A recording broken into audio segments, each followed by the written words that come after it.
logarithms and exponentials. Door, please. Okay, since we're solving logarithms and exponentials, the first thing I need you guys to understand is what is the opposite. If I had 3x plus 2 is equal to 10, what would I have to get rid of?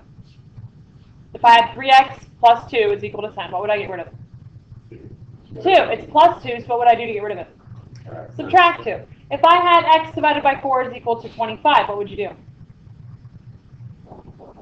Multiply by 4. Why would you multiply by 4? Because it's the opposite of division. Why did you subtract by 2? Because it's the opposite of addition. So what you're talking about are inverses and opposites. Do we agree? Now, logarithms and exponentials are absolutely inverse functions. In other words, they undo one another. Agree? So what I have here is I have the example being e to the x is equal to 72. Now, if I have e to the x is equal to 72, our issue that we have is we have an x in the exponent position, and I need to get the x out of the exponent position. So the only way I can do that is by, instead of making it an exponential, do the opposite of it and make it a logarithm. So what is the base of this exponential function currently? The base is e. So I need to do a logarithm with exactly the same what? Base. In order to do that, I need to take, if I'm going to do the base of e, I'm going to have log base e, and log base e is what? The natural log. So I'm going to take the natural log of e to the x is equal to the natural log of 72. Why do I take the natural log of both sides? Because it's an equation. What you do one side, you must do the other. Agree? Now, what do you notice on the left-hand side? The natural log of e to the x is equal to the natural log of 72. What should happen? The natural log and e cancel out, and I'm left with x is equal to the natural log of 72. So everybody get their calculator out. What is the natural log of 72? Type it in. What is the natural log of 72?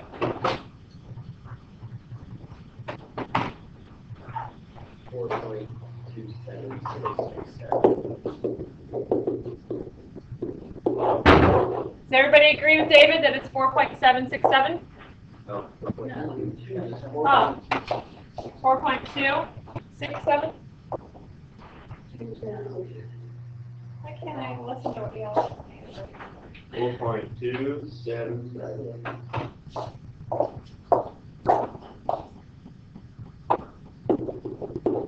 Okay, sorry.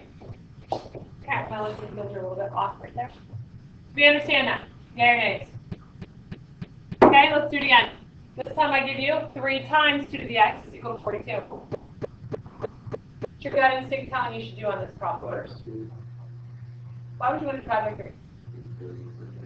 Because I need a base with an exponent, correct? If I have anything extra to it, I got to get rid of that extra. Okay, so that extra 3 is attached to multiplication, so I need to divide both sides by 3. So I have 2 to the x is equal to 14.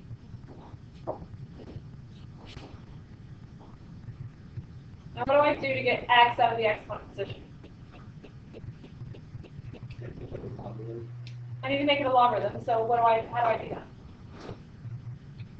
that? Why 2? My base is 2, so therefore I'm going to take log base 2 of 2 to the x is equal to log base 2 of 14. Do we see that? Now when you do that, what happens on the left-hand side? Those cancel out, and left with log x is equal to log base 2 of 14. Now if you're using Inspire, can you type that in as is? Yes, and what would that value be?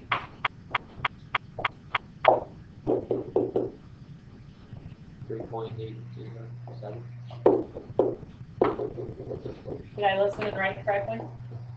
Now, if you were not using Inspire, how would you write this? How would you type this in your calculator? You'd have to use the change of base formula, which would be log of 14 over log of 2, or ln of 14 over ln of 2. You're going to get exactly the same answer anyway. Do you understand that? Yes or no? Okay, so let's say you don't have a graphic calculator at home. That's okay. All calculators have long buttons on there. Agreed? Here we go. 4 e to the negative, or 4 e to the 2x minus 3 is equal to 2.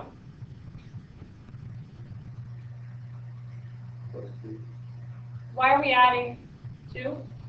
Did you say add 2? Why do we add 3? Thank you. Because I need to get the base by itself, so the only way I can do that is first by getting rid of addition and subtraction. That gives me 5, and now what do I need to get rid of? 4. So how do I do that? Divide by 4. E to the 2x is equal to 5 over 4. Where is my variable? In the exponent position, so what do? I need to make this a logarithm. The base is e, so I need to take the natural log of e to the 2x is equal to the natural log of 5 over 4. And what happens? The natural log and the e cancel out, and I'm left with 2x is equal to the natural log of 5 over 4. I need to solve for x, so what do? Divide by 2. So x is going to be equal to the natural log of 5 over 4 divided by 2. And what value does that give you?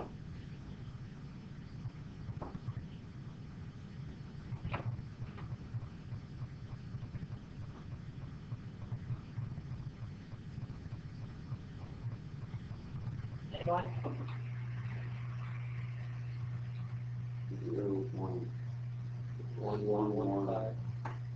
0.1115. 3 ones? That's not what you got? Okay, how are we entering in?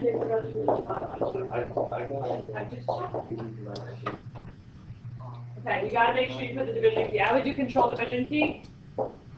0.11.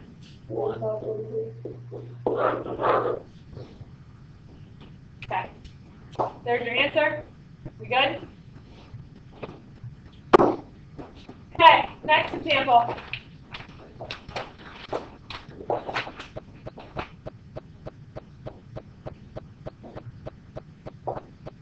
How many x's do you see here? 2. Okay, well, this is a trinomial.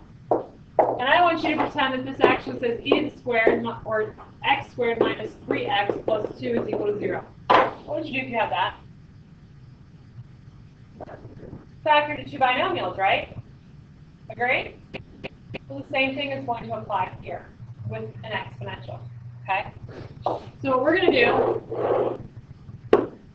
is, how do I break up e to the 2x? Well, e to the x times e to the x, you're going to add the exponents together to get you x plus x is 2x. So this is going to give you e to the x and e to the x. Factors of 2 are 1 and 2. Those are your only options. I need a positive 2. So what's it say about my signs? Plus plus or minus minus. And I need a negative 3 e to the x. So what's my output going to have to be? What are my signs? Minus minus. So all we've done is factored this into two binomials. So now what's your gut telling me to do? Set each one equal to 0. So e to the x minus 1 is equal to 0. E to the x minus 2 is equal to 0.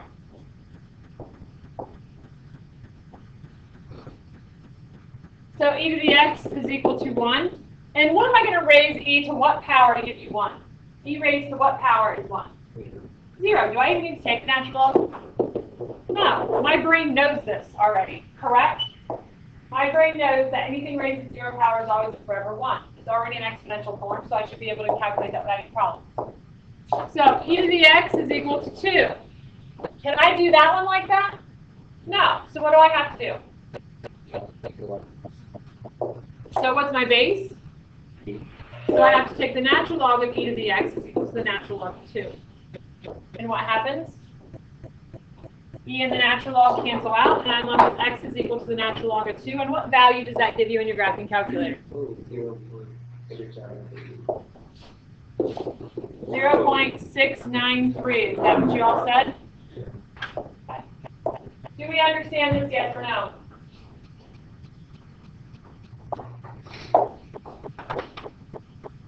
Okay, well now I've taught you exponentials, now let's do the opposite. Let's do logarithms.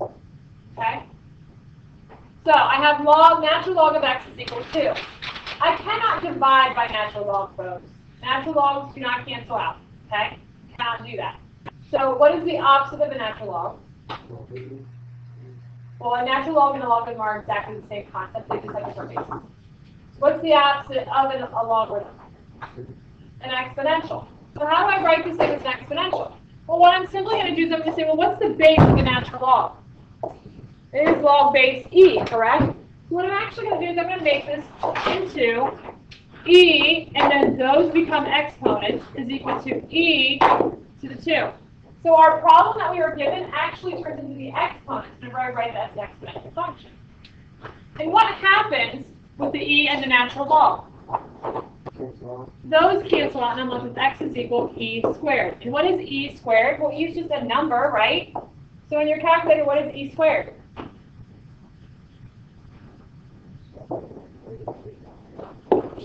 Seven 7.398. Hold on. 38.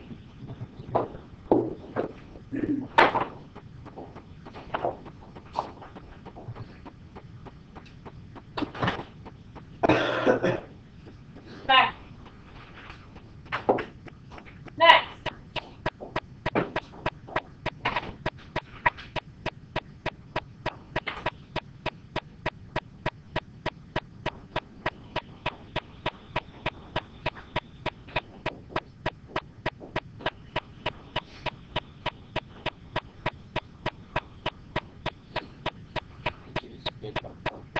Why can't I just take both log 3? Because it's the same logarithm on both sides. And since it's the same logarithm on both sides, I can cancel those out. I can have 5 minus 1 is equal to x plus 7. And what do I do? Subtract the x. So 4x minus 1 is equal to 7. Add the 1. 4x is equal to 8. Divide by 4. X is equal to 2. Notice I didn't slow down there, because that's something you guys don't have to do already. Okay? And what about the bottom example here?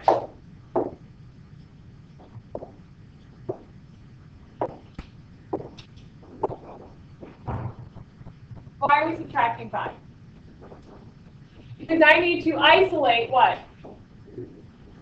Your logarithm, right? So I'm going to subtract 5 from both sides. And I get 2 is equal to 2 times the natural log of x is equal to negative 1. What else should I do? Divide by 2, right? So the natural log of x is equal to negative 1/2. Put on my chair. Now what? The base is e, so therefore I'm going to have e to the natural log of x is equal to e to the negative 1/2. Do we see that? What happens to your e and your natural log? That cancels out and look at x is equal to the e to the negative 1/2. Is that legit? Sure. What is that going to be?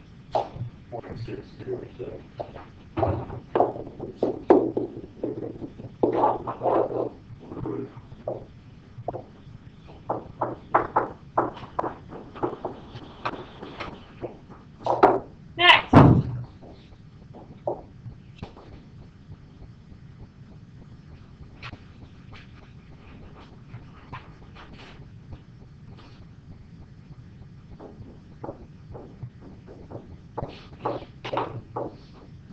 Ready?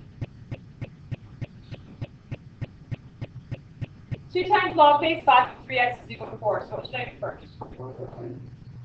5 by 2. Very good. Log base 5 of 3x is equal to 4 divided by 2 is 2.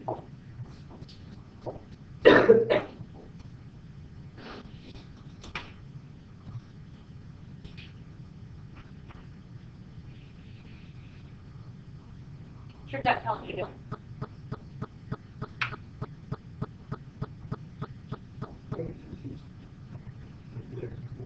I need to make an exponential, but how?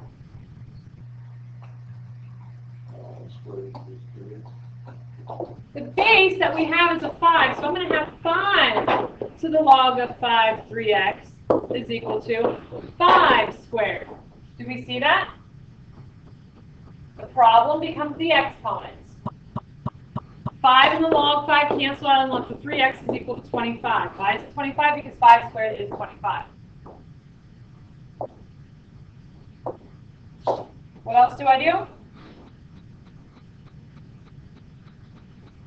Divide by 3. And x is going to be equal to 25 over 3. I'd accept that. You think we got a feel for it? Okay, tonight's homework is this right here.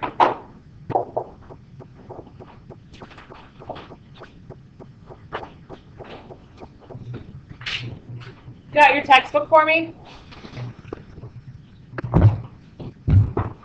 Get your books open to page 213.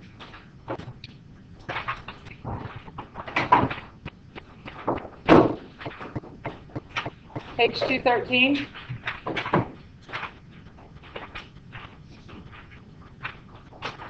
Okay, for problem 4 and 6, I did not make you do a whole bunch of these problems, and the reason why I did not make you do a whole bunch of these problems is because you're going to be doing enough solving problems later on.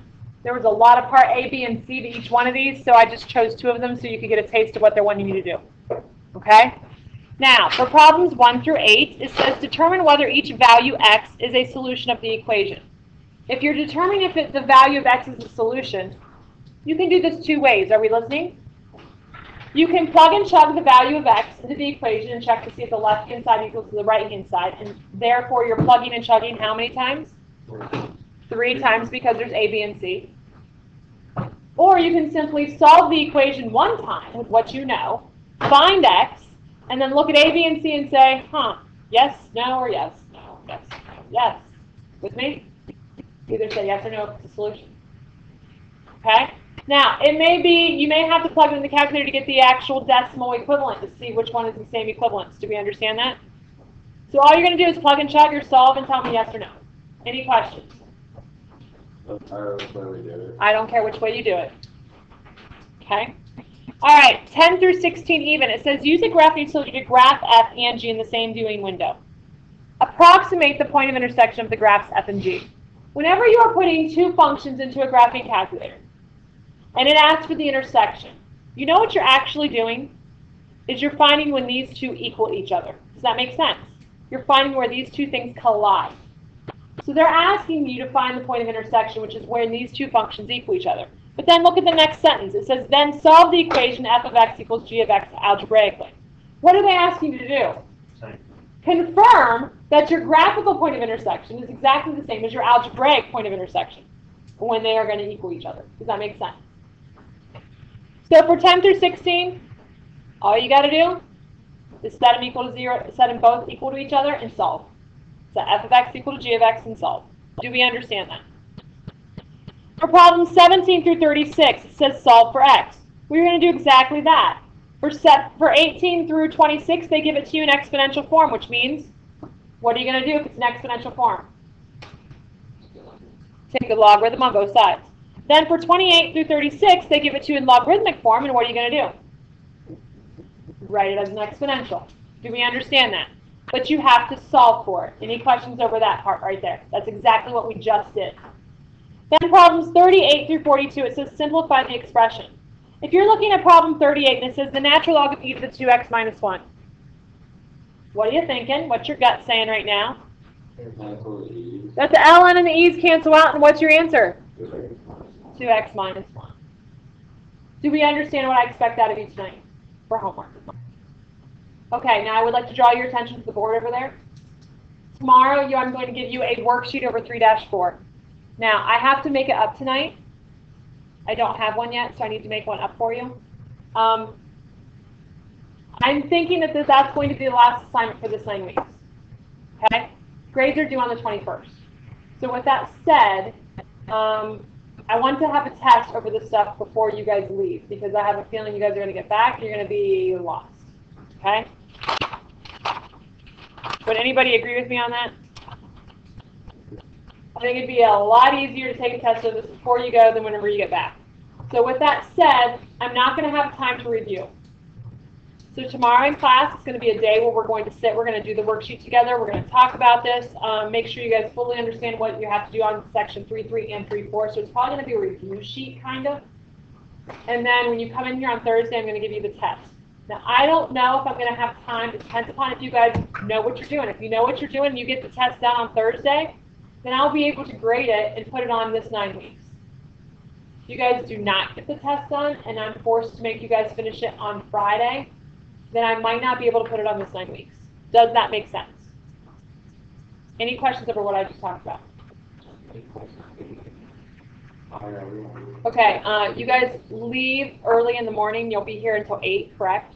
So could you please stop by my room before you leave and grab the worksheet? That way you have it so that you know what to expect from the class.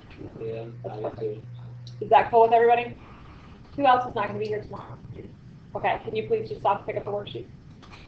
Are there any questions over tonight's homework? Were there any questions over yesterday's assignment whenever I was not here? I got what was that assignment? 36 and I'm 76. really lost in a lot of that stuff. Any questions over last night's assignment? Yes, Steph? I can't hear anything. 60? Okay, let's look at the directions on that. The directions on 60 simply say to condense the expression to a logarithm of single quantity. So if I'm condensing this,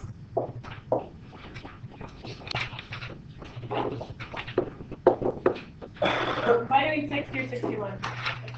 Sorry.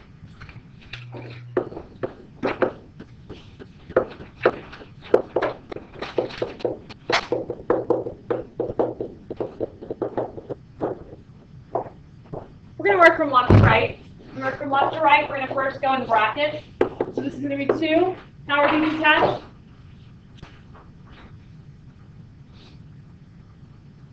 How is the log of x minus the log of x plus 1 attached? Correct. So in log, what does that mean? Division. So I'm going to have the natural log of x divided by x plus 1 minus the natural log of x minus 1. Argue. No, argue. Now, how are those two attached again? So we're going to do what in log world? Division. So when I take a fraction and I divide it by a fraction, I'm actually multiplying by the reciprocal. The reciprocal of x and minus 1 is going to be 1 over x. So it's going to be this. Agree?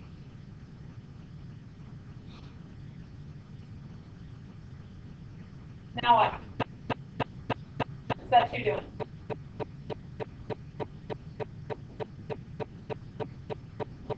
Attached by multiplication, so in log world, what is that? Attached by multiplication, right? Out here, as a number, where's that going to go? It becomes an exponent, so this is going to be natural log of x over x plus 1, x minus 1, squared. So that's going to give you the natural log of x squared over x plus 1. Actually, if you FOIL this, you'd understand that that's going to be x squared minus 1 squared.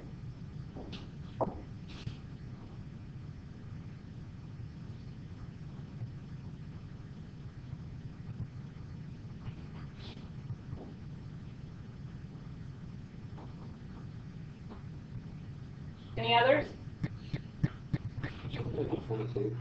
22.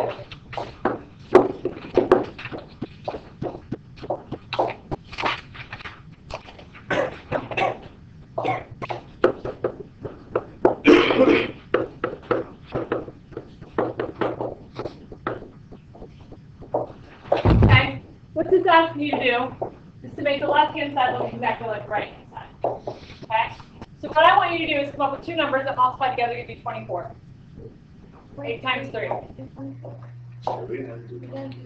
Didn't have to do it, but I guarantee it's going to be something like that instead. So it's probably a very good idea. Okay, so this is the natural log of 8 times 3. Correct? Can I rewrite 8 times 3 anyway? To the third. So that's the natural log of 2 cubed times 3. Now, that negative has to go to every single thing in there. So before I swap these out and if they're attached by multiplication, I need to make sure that that negative actually goes to both terms. Do we see that, yes or no? Now what happens to the 2 cubed? 3 goes out in front. Now do they look exactly the same? Did I make the left-hand side look exactly like the right-hand side? Yes, I did, so I know I'm good. Any other questions over last night's?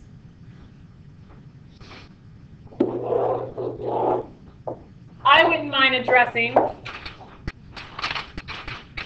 problems 63 through 66. Exercises 63 and 64, use the graph utility to graph the two equations in the same viewing window. B, use the table feature of the graph utility to create a table of values for each equation. In part C, what do the graphs and tables suggest? And then verify your conclusion algebraically. What do you think is going to happen? Look at those. Look at 63. y1 is equal to 2 times n ln 8 minus ln of x squared plus 1 is equal to y2, which is going to be equal to the natural log of 64 over x squared plus 1 squared. Are they inverses? I'm sorry? How are they going to equal each other? Because 1 is in expanded form and 1 is in condensed form. Since they're in the same exact form, okay, just one's expanded and one's condensed, they're going to be exactly the same function, correct? So your graphs are going to be the same, your tables should be the same, which would imply that what? They are the same, okay? This is just like a verify, like problem number 22. Making the left-hand side equal the right-hand side, and vice versa. And that's going to be exactly the same for what?